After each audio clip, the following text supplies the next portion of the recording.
Welcome to the 36th episode in the martial poetry series. In this video, we'll be covering the Baguazhang movement and posture of piercing heaven and earth. So, this posture is often practiced while walking the circle. So you'll be facing inwards towards the circle like this with the posture, and then you'll be walking the circle like this. You'll also see it in parts of movements, like for example, in our palm change 2.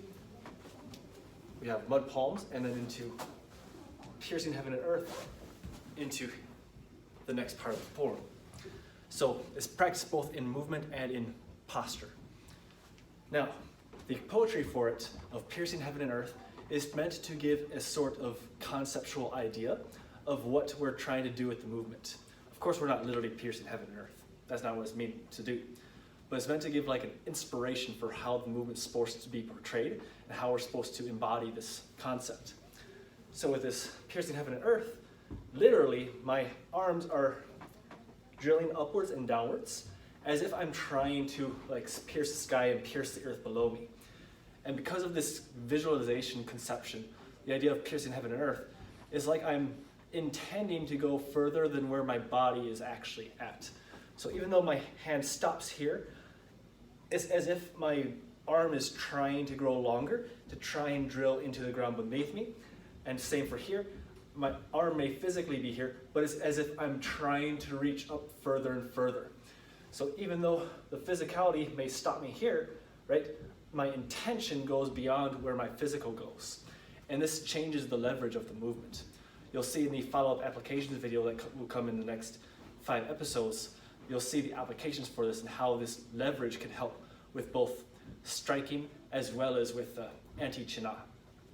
So the idea of intention and reaching beyond where the fingertips can go is very much similar to the martial arts concept of hitting past a target rather than hitting at a target. If you have a target here and you just hit the target, when you hit the target, the surface area of the hit will spread along the target. But if you try to hit the target as if I'm trying to hit something behind the target, like the wall, it will have a lot more penetrative force. So it's that kind of thing that's this kind of intention is going for. So I'm not just stopping here. Imagine as if this was striking downwards with the fingertips or striking upwards with the fingertips. I'm not just stopping here. It's as if I'm trying to reach past the target and pierce way beyond. So it's that kind of intention. I'm not only piercing, but I'm also spiraling as well. And it will cause a wrap within the body.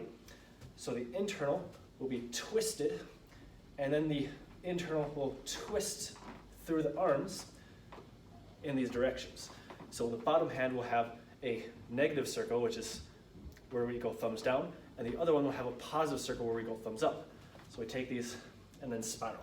So not only am I trying to drill past, like not only am I trying to reach past where I'm intending to go, but I'm trying to drill past as well. So there's this spiral action to it. So if my arm is here, right, I'm trying to reach over there.